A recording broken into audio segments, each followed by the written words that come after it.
పార్టీలో తనను అవమానించారని చెప్పారు. కొత్త శక్తితో మళ్లీ వస్తారని ప్రకటించారు. ఇవాళ జాగృతి అత్యవసర సమావేశం పెట్టడంతో కవిత కొత్త పార్టీ ప్రకటిస్తారనే చర్చ సాగుతుంది.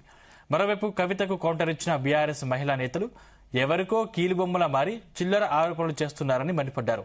కవిత కన్నీళ్లు ఎందుకు? ఆమె కొత్త పార్టీ పెడతారా?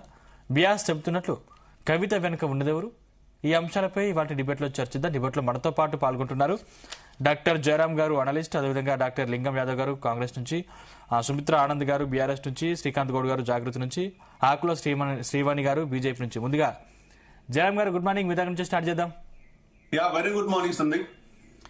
నిన్న మీరు చూసారు చివరి ప్రసంగం అంటూ కవిత వెక్కి వెక్కి ఏడ్చిన సందర్భం. అంటే బీఆర్ఎస్ పార్టీలో తనకు సముచిత స్థానం కల్పించినప్పటికీ కూడా కేసీఆర్ కింద దయ్యాలు ఉన్నాయని చెప్పి చెప్పిన సందర్భం మనం చూసాం. మొత్తం మీద బీఆర్ఎస్ పార్టీ నుంచి పక్కకు వచ్చిన విషయం పక్కన పెడితే అసలు కవిత కుంపటి ఎలా ఉండబోతుందంటారు? అంటే మార్పు తెచ్చే నాయకి కాగలదంటారా? మీకు ప్యానెల్లో ఉన్న మిత్రులకు, జీ న్యూస్ ప్రేక్షకులకు హృదయపూర్వక మార్నింగ్ శుభాకాంక్షలు. మరొకసారి సందీప్, ఇక్కడ రెండు విషయాల్లో చాలా క్లియర్ గా మాట్లాడాం. ఒకటి వచ్చేసేమో కవిత మండలికి వచ్చి మాట్లాడటం అనే ఒక అంశము. నెక్స్ట్ వచ్చేసి కవిత మాట్లాడిన తీరును కూడా మనం అబ్జర్వ్ చేయాలి. సో ఫస్ట్ కవిత మాట్లాడిన తీరును మనము అబ్జర్వ్ చేద్దాం. లీగాలిటీ అనే విషయాన్ని పక్కన పెట్టేసి కవిత మాట్లాడిన తీరు అంటే సహజంగానే తన ధోరణి లోపల స్పీచ్ మొదలుపెట్టిన తర్వాత అనుకోకుండా కొంత భావోద్వేగాలకు గురైంది. ఆ భావోద్వేగానికి సంబంధించిన అంశాల లోపల హరీష్ విషయం లోపల చాలా క్లియర్ గా చెప్తూనే వస్తూ ఉన్నది. సో దాని లోపల తనని పార్టీ ఎలా నెట్టివేసింది, తను పార్టీలో ఎలా పనిచేశానో, పార్టీలో సహజంగా అప్పుడు ముఖ్యమంత్రి కాదు కాబట్టి కేసీఆర్ గారు కూతురుగా ఒక ఉద్యమ బిడ్డగా తను పనిచేసిన విధానాన్ని, సో నెక్స్ట్ తెలంగాణకు తను చేసిన విషయాన్ని ప్రతిదీ కూడా పూసగుచ్చినట్టు ప్రజల ముందు పెట్టేసింది. పెట్టుతున్న క్రమం లోపల కొంత భావోద్వేగం గురై తనకు తెలియకుండానే కన్నీళ్ళు రావటం సహజంగా కొంత బహుశా నేను చాలా మంది నేనే కాదు చాలా మందిని కొంత ఆలోచింపజేయడంతో పాటు కొంత తన మనసు కూడా చాలా అకలావికలం చెందినట్టు ఇతర వ్యక్తులు కూడా తనని చూసి బాధపడినట్టుగా మనకు కనిపిస్తూ ఉంటది, ఈజీగా అర్థమైపోతూ ఉంటది. సో ఒక ఆడబిడ్డ పదే పదే అంశాన్ని మాట్లాడటం, ఇక్కడ ఒక పొలిటికల్ వెండెంట్ లా కనిపించినా కూడా తను ఇది పొలిటికల్ వెండెంట్ కాదు, నా పర్సనల్ గా నేను ఇబ్బందులకు గురవుతున్నా అని చేయటం. సరే, ఏది ఏమైనా కూడా తను అనేక విషయాలు బీఆర్ఎస్ గురించి చెప్పటం అంటే ఇక ముందు జరిగిందంత ఒక ఎత్తు, ఇప్పుడు జరిగేదంత ఒక ఎత్తు అనే విషయాన్ని చెప్పుకుంటూ రావడంతో పాటు తను చెప్పగానే చెప్తూనే పార్టీని అనౌన్స్ చేస్తా అనే విధానం చెప్పటం. మీకు ఇలానే మనకు తమిళనాడు లోపల జయలలిత గారు కూడా తనకు బట్టలు చీర కొంగు లాగి కరుణానిధి అండ్ గ్రూప్ కొంత అవమానించినప్పుడు ఆమె కూడా ఒక విషయాన్ని గుర్తు చేస్తుంది అసెంబ్లీలో. నేను వ్యక్తిగా ఒంటరిగా ఉండొచ్చు కానీ ఒక శక్తిగానే మాత్రము మళ్ళీ సభలో అడుగు పెడతాను, అది ముఖ్యమంత్రిగా అని చెప్పి వెళ్తుంది, ముఖ్యమంత్రిగా తిరిగి వచ్చి సభలో ఉంటది. సో అది అలానే కవిత కూడా అలానే నాకు అనిపించేసింది. బహుశా కవిత కూడా అలా జరగాలి, రావాలి అని నేను మనస్ఫూర్తిగా, నాకన్నా చిన్నది కాబట్టి మనస్ఫూర్తిగా ఆశీర్వదిస్తూ తను డిఫరెంట్ గా కవితే కాదు, ఈవెన్ మా సుమిత్ర చేసిన, మా చెల్లెలు చేసిన, ఈవెన్ మా శ్రీకాంత్ చేసిన ఇట్లాంటి అవమానాలకు ఎవరికి సో ఎవరు గురైనా కూడా డిఫరెంట్ గా అవమానాలకు ప్రతీకగా వాళ్ళు తీసుకునే నిర్ణయాలకు ఎవరమైనా ఒక మనిషిగా మనము అభినందిస్తాం, ఆశీర్వదిస్తాం. అదే నేను చేస్తున్నాను. సో ఇక్కడ ఇవన్నీ అన్ని అంశాలు ఒకటి.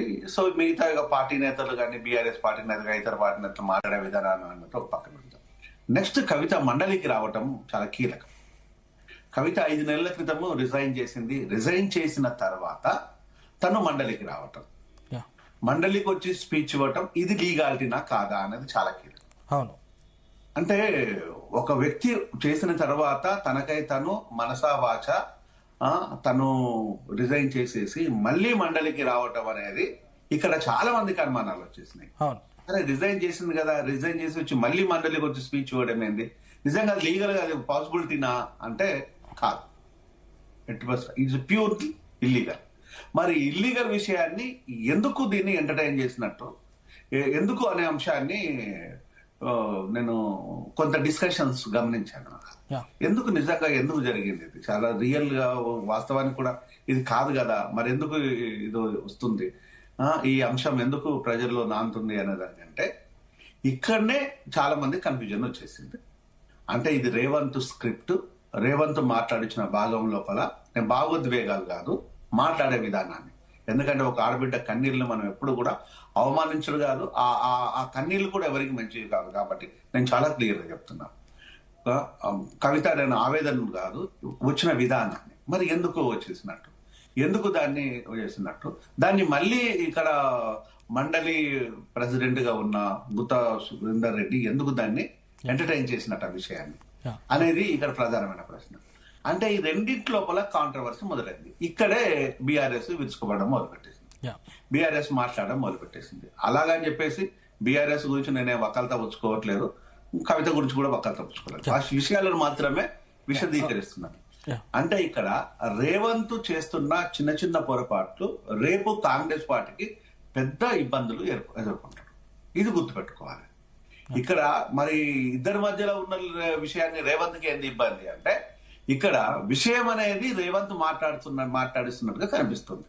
మీ టైటిల్ కూడా ఇది కీలువం అనే దాన్ని నేను దానికి ఎందుకో నాకు కొంచెం హార్డ్ అనిపిస్తుంది. I'm very sorry to say. అంటే ఇక్కడ ఒక టాకింగ్ డాల్ గా ఎందుకు మార్చుతున్నారు? కవిత మీరు అనుకున్నట్టు చిన్నపిల్ల కాదు, షీఈ్ వెల్ మెచ్యూర్డ్, ఒక పొలిటీషియన్ అండ్ ఒక ఫైటర్. సేమ్ టైం వచ్చేసి తను వ్యక్తిగా విశ్వాసంతో ఉండే వ్యక్తి, ప్రజల నుంచి భావోద్వేగాలను తీసుకున్న వ్యక్తి, ఇంత చిన్న విషయాలను తట్టుకోలేని వ్యక్తి కాదు.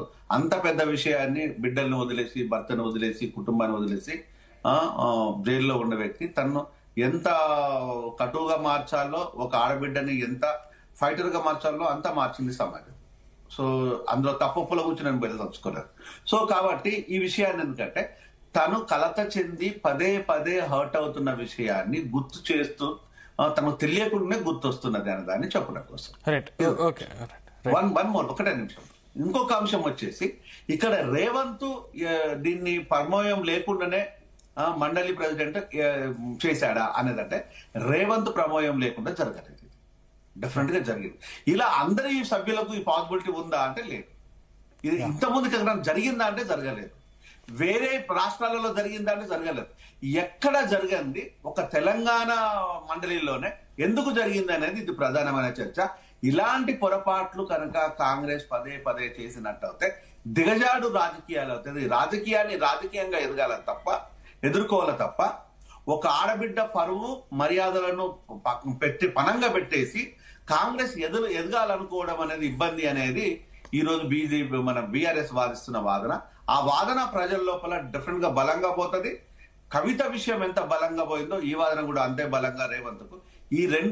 ఈ విషయము కవిత మాట్లాడే విధానము బీఆర్ఎస్ కి ఇబ్బంది అవుతే, బీఆర్ఎస్ మాట్లాడే విధానము రేపు రేవంత్ ప్రభుత్వాన్ని పొందబెట్టేదానికి ఇబ్బంది అవుతుంది, నాంది కూడా పలుకుతుంది అన్న విషయాన్ని సలహా ఇస్తున్నాను మిత్రుడు రేవంత్ కి. రైట్. సుమిత్రానంద్ గారు గుడ్ మార్నింగ్.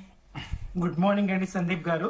నిన్న కవిత చేసినటువంటి మీ పార్టీ మీద విమర్శలు మీరు చూస్తుంటారు. అంటే బలవంతంగా పార్టీ నుంచి వెళ్ళగొట్టారు అనే పరిస్థితి తీసుకొచ్చారు బీఆర్ఎస్ నేతలు అని చెప్పి చెప్తోంది. అంటే బీజేపీ కక్ష కట్టి జైలుకు పంపిస్తే కనీసం పరామర్శించడానికి కాబట్టి లేకపోతే అండగా ఉండే నేతలు బీఆర్ఎస్ కరువయ్యారు బీఆర్ఎస్ లో అని చెప్పేసి ప్రస్తావించినటువంటి పరిస్థితి. కనీసం నిన్న దాదాపు 10 నిమిషాల పాటు శాసన మండలిలో ఏడ్చినటువంటి పరిస్థితి. అంటే ఒక ఆడపిల్ల ఏడిస్తే బీఆర్ఎస్ పతనానికి నాంది పలుకుతుందనే సంకేతాలు కూడా వినిపిస్తున్నటువంటి పరిస్థితి కనిపిస్తుంది. నిజంగా ఎందుకు అసలు కవిత అలాంటి నిర్ణయం తీసుకున్నారు? మీ పార్టీలో నిజంగా ఆడవాళ్ళకి స్వేచ్ఛ లేదనుకోవచ్చా?